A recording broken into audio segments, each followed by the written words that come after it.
versículos 17 y 18.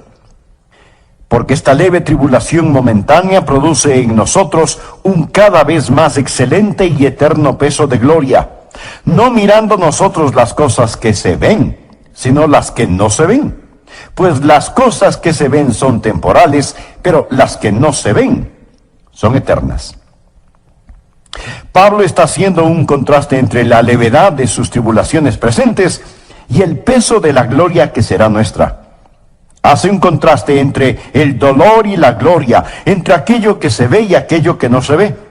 Y cuando dice que las cosas que se ven son temporales, quiere decir exactamente eso. Son temporales, son transitorias, pero las cosas que no se ven son eternas. Dice que estamos mirando cosas que no son vistas. Esto parece una verdadera contradicción, pero si me escucha atentamente, entenderá que no hay ninguna contradicción en lo que Pablo dice. Cuando yo era un muchachito pequeño, escuché una rima infantil que más o menos decía lo siguiente: anoche vi sobre una estrella a un hombre pequeñito que no estaba allí, y él tampoco estuvo allí hoy. Oh, cómo deseo que él desaparezca. Amigo, eso sí es hablar contradictoriamente. En los versículos leídos, Pablo no está haciendo un juego de palabras. Él nos habla acerca de extraordinarias verdades eternas que debemos aprender para vivir si es que deseamos vivir una vida de fe. Deseo que usted piense conmigo primero en lo que llamaré la realidad del mundo invisible. La Biblia nos enseña que hay un mundo material visible y hay un mundo espiritual invisible, y los dos existen lado a lado. Necios seríamos si negamos que hay un mundo espiritual que no vemos, solo porque no lo podemos ver con nuestros ojos físicos. Una persona ciega sería muy necia si negara el radiante esplendor de una puesta de sol, solo porque no puede verla. Si usted pudiera traer de regreso a este mundo a mi bisabuelo y decirle que la sala de su casa la puede llenar de música y de deportes y drama y acción y automóviles que chocan y noticias de todo el mundo, él probablemente le dirá que eso no es verdad, que eso no es posible, que usted está mintiendo. Pero nosotros sabemos que eso es verdad. Si ponemos en la sala un aparato de televisión y lo conectamos, podremos ver todas esas imágenes y muchas más. Están allí, están en el aire. Y si no las podemos ver es porque simplemente no las estamos sintonizando, pero sabemos que están allí. ¿No es cierto? Usted sabe que es así. Las imágenes están en el aire. Así que tenemos una maravillosa ilustración de otro mundo en esta época en la cual vivimos, que nuestros tatarabuelos y bisabuelos no podrían entender. Por ejemplo, Jesús está aquí este momento, pero a menos que sus antenas estén sintonizadas a la estación adecuada, usted podrá ignorarlo. Y hasta podría decir: pastor, usted se está inventando cosas. Está hablando de cosas como que fueran reales cuando en verdad no lo son. Mi amigo, hay mucho más en la vida que solo aquello que puede tocarse, saborearse, olerse, escucharse o verse. ¿Cuál es el punto de todo esto? Lo que no se ve es aún más real que aquello que se ve. Por favor, busque en su Biblia la epístola a los Hebreos capítulo 11. Permítame mostrarle acerca de qué estoy hablando. Dije que lo que no se ve es aún más real que aquello que se ve. Leamos Hebreos capítulo 11, empezando en el primer versículo. Es pues la fe, la certeza de lo que se espera, la convicción de lo que no se ve. Subraye eso. Fe es la evidencia de que existe un mundo invisible. Versículo 2. Porque por ella, o sea, por la fe, alcanzaron buen testimonio los antiguos. Mi amigo, ¿le gustaría tener una A en su libreta de calificaciones? Bien, entonces ponga atención. Por la fe entendemos haber sido constituido el universo por la palabra de Dios. Esto es que Dios habló e hizo algo de la nada. De modo que lo que se ve fue hecho de lo que no se veía.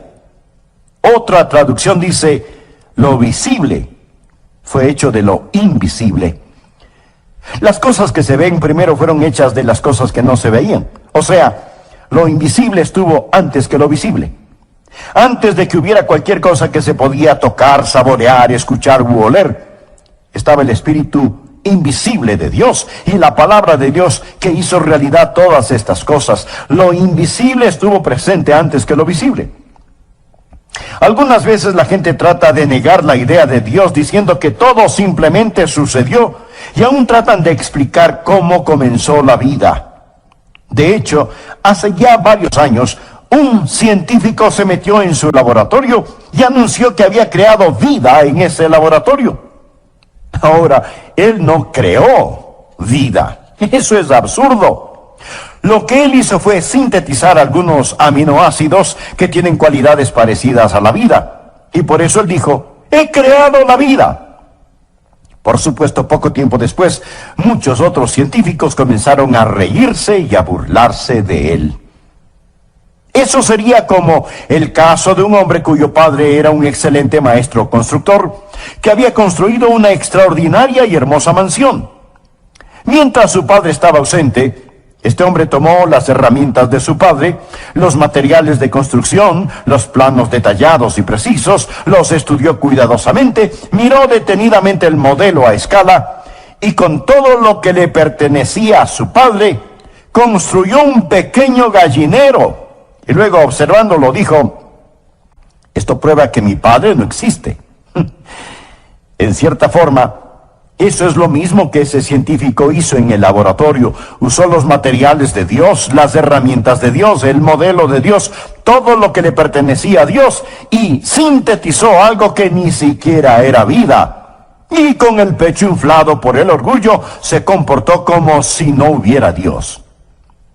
Sin embargo, la verdad del asunto es que todo lo que él pudo hacer fue utilizar materiales que ya existían.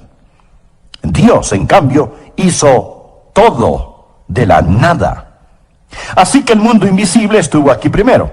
Nuevamente permítame leer Hebreos 11:3. Por la fe entendemos haber sido constituido el universo por la palabra de Dios, de modo que lo que se ve fue hecho de lo que no se veía. En otras palabras, lo visible fue hecho de lo invisible. Pero no solo que el mundo de lo invisible estuvo aquí primero, sino que ese mundo de lo invisible estará aquí hasta lo último. Va a durar mucho más que el mundo visible. Leamos lo que dice Pablo en 2 de Corintios 4:18. No mirando nosotros las cosas que se ven, sino las que no se ven, pues las cosas que se ven son temporales. Mi amigo, este micrófono en el cual estoy hablando es temporal. Este estudio donde grabo este programa es temporal. El sofá, la silla o la butaca en donde usted está sentado ahora mismo es temporal. Y temporal quiere decir que tiene que ver con el tiempo, y el tiempo pasa y todo alrededor suyo está cambiando, arruinándose, desintegrándose. Es temporal. Por lo tanto, ¿qué es lo más real? ¿Aquello que se está acabando o aquello que nunca dejará de ser? Lo que estoy tratando de decir es que las cosas que no se ven son eternas. El mundo invisible es más real que el mundo visible porque el mundo invisible estuvo aquí primero y estará aquí hasta lo último. Y si usted está viviendo solo por las cosas que se ven, quiero decirle que se llevará una gran desilusión. Bien, le he hablado acerca de la realidad del mundo invisible, pero ¿cómo sabemos que está allí? Porque Dios mismo dice que está ahí. Nosotros seríamos necios si lo negáramos.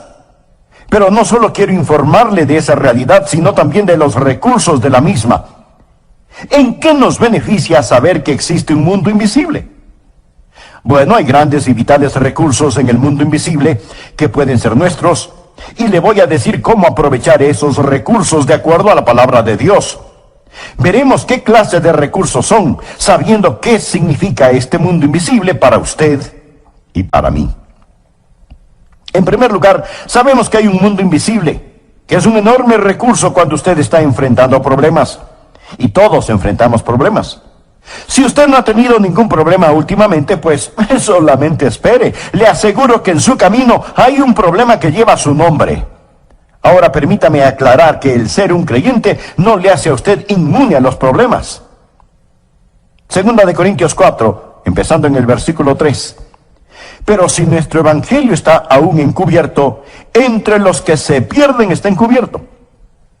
Ahora la gente perdida no puede entender las cosas espirituales porque no tienen ni antena ni receptor espiritual para poder sintonizar la estación JESUS, Jesús, en los cuales el Dios de este siglo, note que aquí la palabra Dios es con D minúscula y se refiere a Satanás, quien es el Dios de este mundo, no a nuestro Dios todopoderoso. Sigue diciendo Pablo, en los cuales el Dios de este siglo cegó el entendimiento de los incrédulos, para que no les resplandezca la luz del evangelio de la gloria de Cristo, el cual es la imagen de Dios. Estas personas están ciegas, pero no en el sentido físico, sino en el sentido espiritual. ¿Quién las ha cegado? Pues Satanás, el Dios de este mundo. Él ha cegado las mentes de aquellos que no creen. ¿Por qué? Porque Satanás no quiere que la luz del glorioso evangelio del Señor Jesucristo, el cual es la imagen de Dios, brille sobre ellos. Sigamos con el versículo 5. Porque no nos predicamos a nosotros mismos, sino a Jesucristo como Señor, y a nosotros como vuestros siervos por amor de Jesús. Bueno, Pablo, si tú predicas a Jesús, Dios te va a bendecir. El mundo va a ser bueno contigo, tú no tendrás ningún problema. Ay, mi amigo, bien solo hay que esperar a ver si es que eso es cierto. Porque Dios, que mandó que de las tinieblas resplandeciese la luz, es el que resplandeció en nuestros corazones para iluminación del conocimiento de la gloria de Dios en la faz de Jesucristo. Pero tenemos este tesoro, esto es, la gloria de Dios, en vasos de barro, para que la excelencia del poder sea de Dios y no de nosotros. Mi amigo, somos como vasos de barro, y la única cosa que nos hace valiosos, o lo único bueno acerca de usted, o de mí, o de cualquier persona sobre la tierra, es nuestra relación con Jesucristo, el tesoro que está en estos vasos de barro. Luego Pablo describe la dificultad en la cual se encuentra. Estamos atribulados en todo, mas no angustiados, en apuros, mas no desesperados, perseguidos, mas no desamparados, derribados, pero no destruidos. Pablo está diciendo, he sido derribado, pero no vencido. Siempre me levanto, llevando en el cuerpo siempre, esto es, en este vaso de barro, por todas partes la muerte de Jesús, para que también la vida de Jesús se manifieste en nuestros cuerpos. Pablo dice, escuchen, no es a mí a quien persiguen, es a Jesús. Yo simplemente tengo a Jesús en este vaso de barro, y la razón por la que ellos siguen golpeando y persiguiendo a este vaso terrenal es porque en este vaso de barro hay un tesoro. Y en vez de atesorar este tesoro, ellos detestan este tesoro, y por eso me persiguen. Pero cuando soporto estos golpes, los soporto solo por Jesús, quien soportó golpes por mí. Llevo en mi cuerpo la muerte de Jesús porque Él murió por mí. Y cuando reacciono con amor, con sabiduría, cuando reacciono con valentía y gentileza, ¿qué es lo que ellos ven? Cuando el vaso de barro es roto, ellos ven resplandecer a Jesucristo. Ellos ven ese tesoro cuando el vaso terrenal es roto. Pablo textualmente dice, llevando en el cuerpo siempre por todas partes la muerte de Jesús, para que también la vida de Jesús se manifieste en nuestro cuerpo. La gente verá a Jesús en usted si frente a los problemas, angustias, penas y dolores reacciona como un creyente debe hacerlo. Notemos lo que Pablo dice en los versículos 11 y 12. Porque nosotros que vivimos siempre estamos entregados a muerte por causa de Jesús, para que también la vida de Jesús se manifieste en nuestra carne mortal, de manera que la muerte actúa en nosotros y en vosotros la vida. Lo que Pablo está diciendo es, mientras más muero a mí mismo, estoy mucho más dispuesto a soportar sufrimientos por Jesucristo.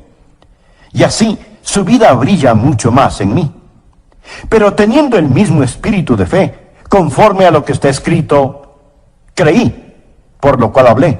Nosotros también creemos, por lo cual también hablamos, sabiendo que el que resucitó al Señor Jesús, a nosotros también nos resucitará con Jesús y nos presentará juntamente con vosotros. Pablo dice, escuchen, yo creo lo que creo y por lo tanto digo lo que digo. Yo puedo morir, ellos pueden matarme, pero yo sé que el mismo Dios que levantó a Jesús me levantará a mí también y levantará también a usted. Y juntos nos presentaremos a Jesús. Luego Pablo nos informa por qué sufre. Porque todas estas cosas padecemos por amor a vosotros, para que abundando la gracia por medio de muchos, la acción de gracia sobreabunde para gloria de Dios. Por tanto no desmayamos, o sea, no nos daremos por vencidos. Antes, aunque nuestro hombre exterior se va desgastando, el interior, no obstante, se renueva de día en día. Bueno, Pablo, pero ¿cómo haces eso? ¿Qué es lo que te motiva? ¿Qué es lo que te mantiene en movimiento? ¿Cómo es que puedes sufrir así? Casi te ahogas en el Mediterráneo, te azotaron muchas veces con el látigo, te apedrearon hasta creerte muerto, luego pasaste hambres y sufrimientos en una prisión. Pablo, ¿cómo pudiste soportar todo esto? Mi amigo, la respuesta la tenemos en 2 versículos, 17 y 18. Porque esta leve tribulación momentánea produce en nosotros una cada vez más excelente y eterno peso de gloria, no mirando nosotros las cosas que se ven, sino las que no se ven. Pues las cosas que se ven son temporales, pero las que no se ven son eternas. Ahora, cuando usted tiene problemas, especialmente por permanecer firme en el Señor Jesucristo, es mejor que usted mire hacia otro mundo. Es mejor que tenga su mirada fija en las cosas que no se ven, porque si lo hace así, Dios le dará fuerza sobrenatural y marchará al son de diferente música. Tome en cuenta que Pablo estaba perplejo. Él no lo entendía todo. Él dice que nosotros también estamos perplejos y atribulados. El hecho de que las cosas no tenían sentido para Pablo, eso no significa que las cosas no tenían ningún sentido. Y el que no tengan ningún sentido ahora, no quiere decir que no tendrán sentido más tarde. Pablo dice, no lo entiendo, pero miro hacia las cosas que no se ven. Y aquí la palabra griega para mirar literalmente significa ver con fijeza, intensamente. Y Pablo miraba con fijeza aquellas cosas que otras personas no podían ver. Me encanta una de las cosas que dijo Corrie ten Boom. Ella dijo, mira a tu alrededor y te desalentarás. Mira dentro de ti y te angustiarás. Mírate a ti mismo y te deprimirás. Mira a Jesús y descansarás. Y eso es lo que estuvo haciendo el apóstol Pablo. En tiempos problemáticos es necesario ver un mundo invisible, pero no solo en tiempos problemáticos, sino también cuando usted tenga temor, necesita ver ese mundo invisible. Me encanta una de las cosas que dijo Corrie ten Boom. Ella dijo, mira a tu alrededor y te desalentarás. Mira dentro de ti y te angustiarás. Mírate a ti mismo y te deprimirás. Mira a Jesús y descansarás. Y eso es lo que estuvo haciendo el apóstol Pablo. En tiempos problemáticos es necesario ver un mundo invisible, pero no solo en tiempos problemáticos, sino también cuando usted tenga temor, necesita ver ese mundo invisible. Por favor, por un momento vayamos al Antiguo Testamento. Busque el capítulo 6 del segundo libro de Reyes. En un momento leeré desde el versículo 8. Lo que sucedió entonces fue lo siguiente. Eliseo era un profeta de Dios y como cualquier hombre de Dios, como el apóstol Pablo, o como cualquier hombre, mujer, niño o niña que trata de vivir por Jesús, se metió en problemas. De paso mencionaré lo que he dicho antes. Jesús no vino para sacarnos de problemas, sino para tener problemas con nosotros. Así que tenemos a este hombre de Dios, Eliseo, que está en problemas. Ahora leamos desde el versículo 8. Tenía el rey de Siria guerra contra Israel, y consultando con sus siervos dijo, en tal y tal lugar estará mi campamento. Y el varón de Dios envió a decir al rey de Israel: mira que no pases por tal lugar, porque los sirios van allí. Entonces el rey de Israel envió a aquel lugar que el varón de Dios había dicho, y así lo hizo una y otra vez con el fin de cuidarse. Y el corazón del rey de Siria se turbó por esto, y llamando a sus siervos les dijo: ¿no me declararéis vosotros quién de los nuestros es del rey de Israel? Entonces uno de los siervos dijo: no, rey señor mío, sino que el profeta Eliseo está en Israel, el cual declara al rey de Israel las palabras que tú hablas en tu cámara más secreta. Amigo, aquí había una fuga de información, porque Eliseo estaba sintonizado con el cielo en un mundo invisible. Sigamos con la lectura del relato bíblico. Y él, Osén, rey de Siria, dijo: id y mirad dónde esté para que yo envíe a prenderlo. El rey quería arrestar a Eliseo, y le fue dicho: he aquí que él está en Dotán. Entonces envió el rey allá gente de a caballo y carros y un gran ejército. El rey envió un gran ejército para arrestar a este pequeño profeta de Dios, los cuales vinieron de noche y sitiaron la ciudad. Ellos querían apresar a este hombre de Dios, y por lo tanto sitian a la ciudad con caballos y carruajes y soldados. Y se levantó de mañana y salió el que servía al varón de Dios. Aquí se refiere al siervo de Eliseo. Y he aquí el ejército que tenía sitiada la ciudad, con gente de a caballo y carros. Entonces su criado le dijo: ah, señor mío, ¿qué haremos? En otras palabras: amo, estamos en problemas, ¿qué es lo que vamos a hacer? Él, Eliseo, le dijo: no tengas miedo, porque más son los que están con nosotros que los que están con ellos. Por favor, subraye la frase: no tengas miedo. Al respecto, alguien alguna vez informó que 365 veces en la Biblia, o sea, una vez por día, Dios ha dicho: no temáis, no tengas temor, o expresiones equivalentes para cada día del año. Y oró Eliseo y dijo: te ruego, oh Jehová, que abra sus ojos para que vea. Ahora este joven criado de Eliseo probablemente ni siquiera usaba lentes todavía. Yo comencé a usarlos desde que cumplí los 42 años de edad, y para poder ver de cerca o de lejos yo tengo que quitarme o ponerme los lentes. Pero aquí estamos hablando de un hombre joven, siervo de Eliseo. Y oró Eliseo y dijo: te ruego, oh Jehová, que abra sus ojos para que vea. Entonces Jehová abrió los ojos del criado, no sus ojos físicos, sino sus ojos espirituales, y miró. Y he aquí que el monte estaba lleno de gente de a caballo y de carros de fuego alrededor de Eliseo.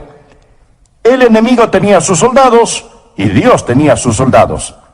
Pero el punto que deseo que usted entienda es este: cuando usted tiene temor y el diablo la ha intimidado y grita contra usted, entonces usted necesita entender que el ángel del Señor acampa alrededor de los que le temen y los defiende. Necesitamos entender que hay un ejército invisible allá afuera, alrededor suyo y alrededor mío. El ángel del Señor acampa alrededor de los que le temen.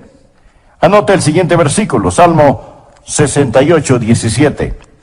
Los carros de Dios se cuentan por veintenas de millares, y Dios está en medio de ellos. Lo que necesitamos hacer cuando tenemos temor es orar y decir: Señor, abre mis ojos. Ayúdame a ver que tú estás conmigo. Tantas y tantas veces que estamos en peligro y ni siquiera lo sabemos. Tantas y tantas veces Dios habrá enviado un ángel protector para que nos levante, para que nos cuide. Una vez yo enfrenté un muy serio peligro y ese peligro pasó.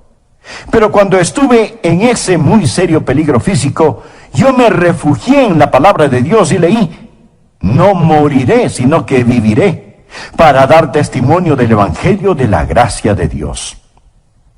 Y Dios tomó estas palabras y me las dio. Pero la cosa extraña fue que varios días después recibí 3 cartas de diferentes partes de los Estados Unidos, y el contenido de las cartas fue casi idéntico.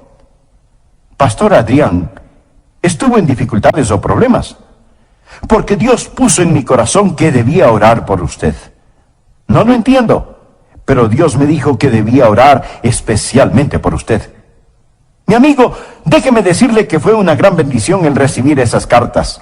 Es una extraordinaria bendición el saber que el ángel del Señor acampa alrededor de los que le temen. Dios es un Dios bueno, Él protege a los suyos. Y si en tiempos problemáticos nosotros pudiéramos ver, si nosotros pudiéramos ser como el apóstol Pablo y decir: Señor, muéstrame las cosas que son eternas.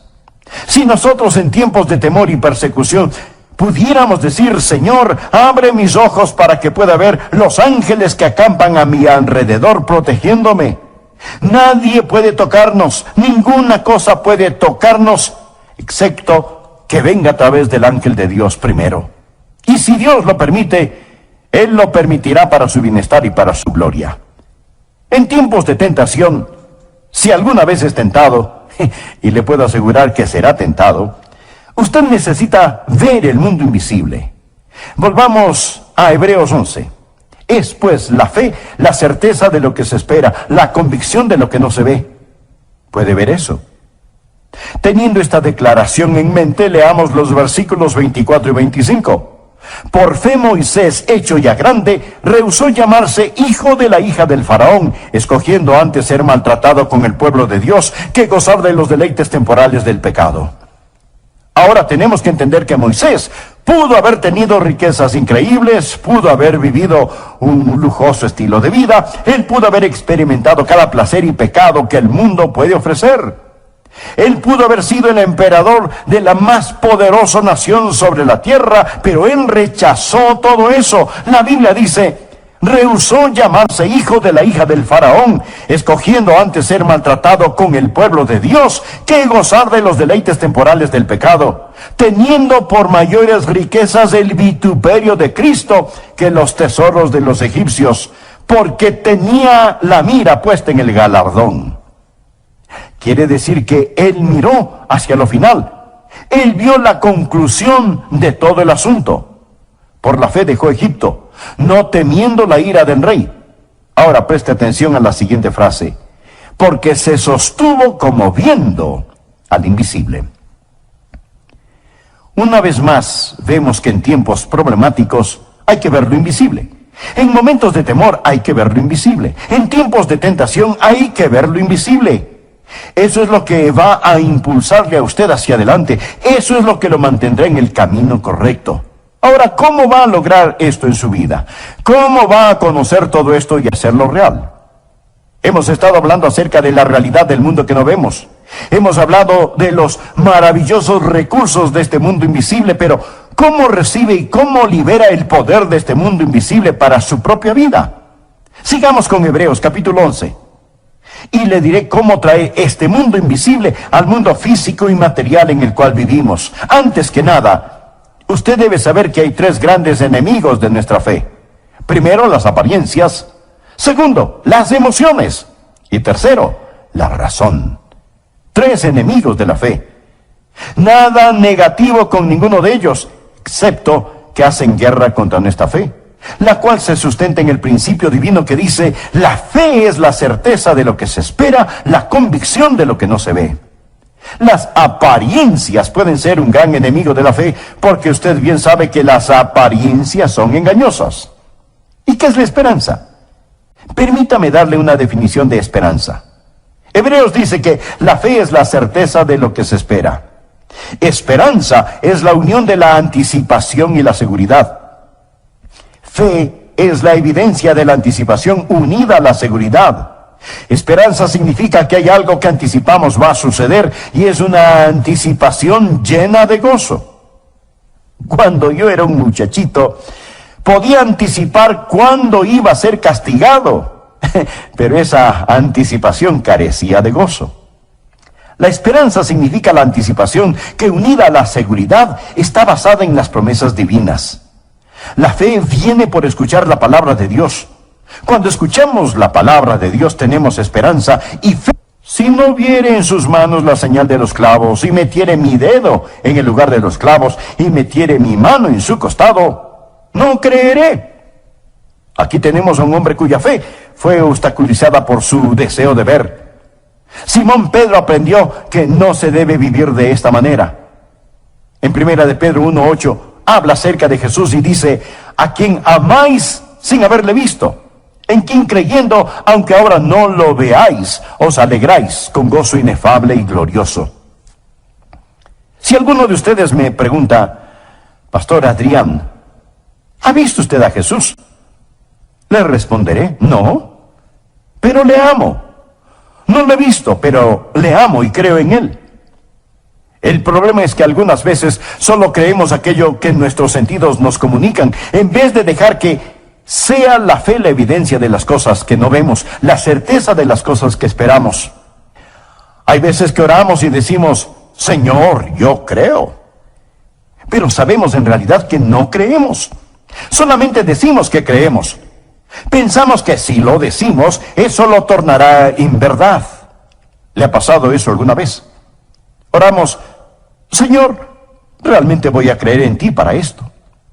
Pero sabemos que no estamos creyendo. Y Dios sabe que no creemos, pero lo decimos de todas maneras. Pero esta vez yo sabía que creía, supe que Dios puso esa fe en mi corazón. Si usted alguna vez ha vivido por fe el tiempo suficiente y ha tenido experiencias de fe, usted sabe, o por lo menos piensa que tiene fe verdadera en su corazón, sabe que sin fe es imposible agradar a Dios. Y que nada conseguirá de Dios si es que no ora con fe. Orar y creer significa recibir. Orar y dudar significa renunciar. Por lo tanto, usted debe orar en fe y con fe. Otra cosa que nos impide el vivir en el plano de lo invisible son nuestras emociones.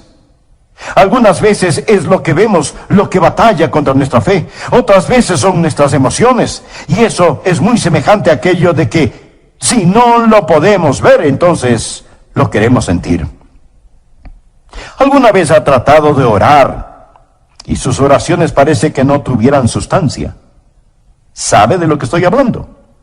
Sus oraciones son completamente secas y parece que lo único que usted está haciendo es un ejercicio sin ningún significado. Mi amigo, escúcheme. No deje que sus emociones le impidan creer en Dios. En realidad, sus emociones nada tienen que ver con su creencia. Dios realiza su más profundo trabajo en su espíritu, no en sus emociones. Sus emociones son la parte más superficial de su naturaleza. Y Dios nunca realiza su trabajo más profundo en la parte más trivial del ser humano.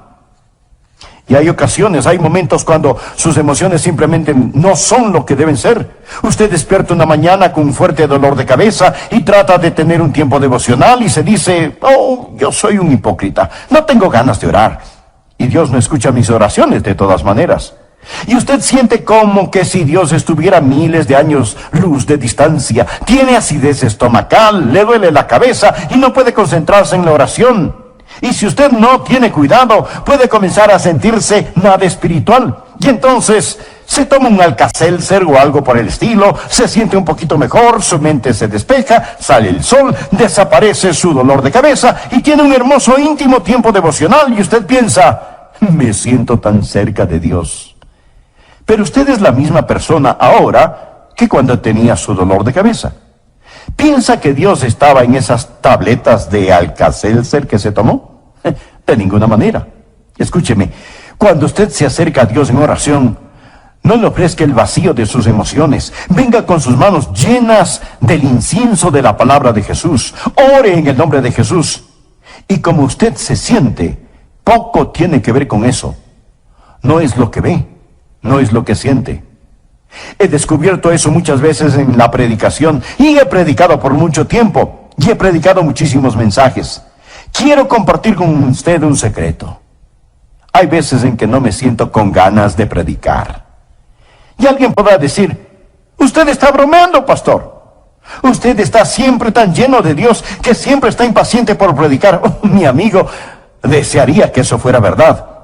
Algunas veces vengo a predicar, pero he estado enfermo o cansado o lo que sea, pero amo al Señor y vengo y trato de predicar y las palabras no son lo que yo quiero decir y no puedo pensar con claridad y tengo confusión y neblina mental y la lengua se me enreda y no sé qué hacer y digo: Señor, esto es terrible, esto es agotador. Pero cuando extiendo la invitación, parece como que si los cielos se abrieran y Dios me dice: Adrián, no es tu locuacidad, no son tus sonrisas, no son tus emociones, es mi poder el que cuenta. Mi amigo, necesitamos aprender a esta extraordinaria verdad una y otra vez. Algunas veces necesitamos recurrir a ese mundo invisible. Cuando enfrentamos problemas, temores y tentaciones, debemos comprender que hay allá un mundo invisible pero muy real y que Dios está trabajando. Algunas veces las apariencias o las emociones o la razón tratan de convencernos de que Dios no está en control de todo y trabajando. ¿Se acuerda del relato de cuando una gran multitud seguía a Jesús y Jesús le preguntó a Felipe: ¿cómo vamos a alimentar a todas estas personas? Felipe hizo cálculos y dijo que, como para alimentar a todas esas personas, era necesario el salario de un año de un trabajador. Mejor sería enviar a la gente a sus casas. Pero Jesús no lo hizo así, y al final todos fueron alimentados, y hasta sobró mucho alimento. Amigo, no deje que su corazón, su mente estén limitados por la lógica, pero entiéndame, de ninguna manera estoy diciendo que es erróneo ser lógico. A mí me gusta ser lógico, disfruto de las personas lógicas, y la fe de ninguna manera es contraria a la razón. Sin embargo, la fe muchas veces va más allá de la razón. A menudo debemos preguntarnos: ¿no estamos simplemente calculando y planificando en vez de estar confiando en el Señor? Finalmente, permítame decirle lo siguiente: cuando un ser humano vive por sobre el nivel visual, va a poder ver lo invisible y por lo tanto va a poder aprovechar en lo desconocido de aquel que es verdadero.